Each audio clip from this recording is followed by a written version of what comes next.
Hey there, this video comes from the PigCake Magic Academy. The reason I'm putting it here is to hopefully entice you to join. Some people think that I'm idiotic for putting out the entire content here for you to watch, but you get access to over 1,200 videos, I believe 1,300 at this point if you join. So go ahead, you can look at the link in the description section below and see the type of content that I'm putting out on the Academy. So make sure to check it out after you watch the video. So on today's Card Academy lesson, we're going to be going over a dribble control. Now this is going to be a variation of a move I first saw done in Devil's Picture book by, I believe, a man called Mike. The move was aptly called Mike's move. And here, we're going to take advantage of the mechanics and a dribble in order to accomplish a control. Now, what's great about this particular idea is that it could be used to control multiple cards. So let's go over the actual technique and show you exactly what I'm talking about. And here's what the action looks like. We have the 6 of spades.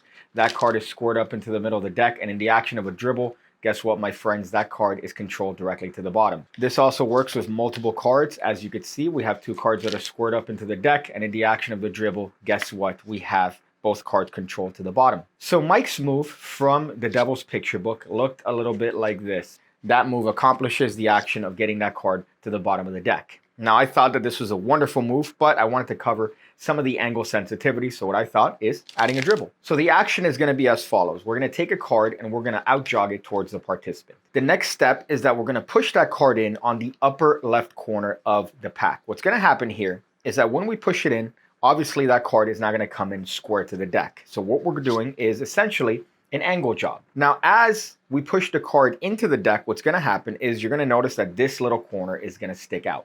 Now, my pinky is also hitting it in the back right corner, and that's going to help out in a moment. My thumb of the right hand is contacting the lower left corner of the deck. Now, as my thumb is used to push this in, supposedly scoring it into the deck, what's happening is that that card is jutting out in an angle. Now, because of the angled condition of the cards, what's going to happen is that I'm going to come in with my left hand, and I'm going to straddle the ends of the card. So I'm going to straddle them like this. Typically, a straddle is done from this position, as you've seen with the long distance spinner. However, this is going to be the straddle for this particular position. We're going to straddle the cards on the long end, putting pressure on the short end over here with our forefinger and our pinky, and then bracing the cards on the other side with our middle finger and the ring finger. So this is taking place as we're squaring up the cards. So right now, there's going to be an action where I'm straddling that card, much the same as I just showed you. Now you're going to carry off a couple actions at the same time. You're going to dribble the cards. In the action of dribbling the cards, what's going to happen is your hand is going to lift up.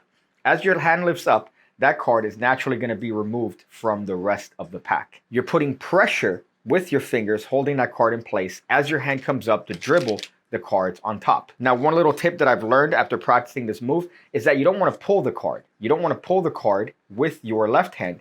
You just want to lift the deck up. In lifting the deck up, that's going to remove the card and place it on the bottom. So just carrying out the actions of the dribble with your left hand is going to be enough to remove that card from the deck. The only action you need to focus on is dribbling the cards with your right hand. If you're putting sufficient pressure with your left hand, that card is just going to come along for the ride and end up on the bottom of the deck. So here, when I get the card in out jog, I'm going to square it with that angled position. I'm going to push it in. I'm going to carry out half of Mike's move in this case as I bring my thumb to square up the cards. That's what's going to cover the action of me getting the card into straddle grip. I'm then going to lift up the cards and then begin to dribble them. With the card face up, you can see what's taking place here. I'm squaring up the cards. I'm bringing it over here.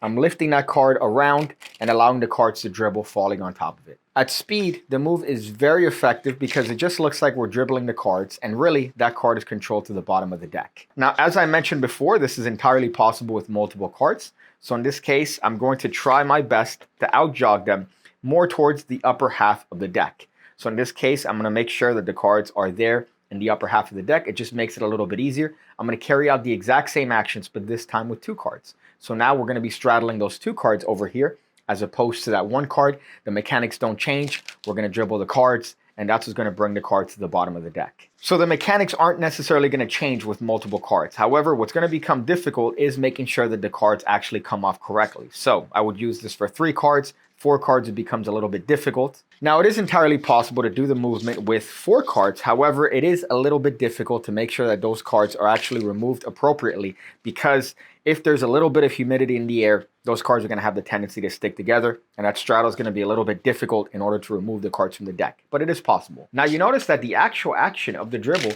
makes this move relatively angle proof. Even from the front, it looks pretty good, as it just looks like you're squaring that card up and dribbling the cards immediately. So the angles on this move are actually pretty good considering the actual removal of the card. So that's what it adds to Mike's move originally, which is the increase of angles, which, if you do recall, was the original downside of Mike's move in that it's quite angle sensitive. This variation makes it a little bit better in terms of angles because the cover is the dribble. So the larger motion of the dribble is covering the smaller action of just pulling the card and just bringing your hand down. So that is the angle jog dribble control. I know it's a terrible name, but it describes the move very accurately. The best tip that I have for this particular move is not to pull the card out with your left hand. You're going to have the tendency of doing that when you first learn the move because you want to remove the card from the deck and ensure that when you dribble the cards, it's going to go to the bottom. By just lifting your hand and carrying out the dribble, that's going to do everything you need to do in order to remove the card. So once you get that card in that straddle grip with your left hand, again, all you're focusing on is dribbling the cards. In lifting the cards up a little bit above your hand, that's going to remove the card, and that's going to allow you to actually carry that card to the bottom of the deck using the dribble as a modus operandi. But that's the lesson. I hope you guys enjoyed it. At the very worst, you have a move to fidget with. At the very best, you have a very effective control of multiple cards. As always, I hope to see you on the next one. I see you again, when I see you again, when I see you again, when I see you again, when I see you again. When I see you again, when I see you again.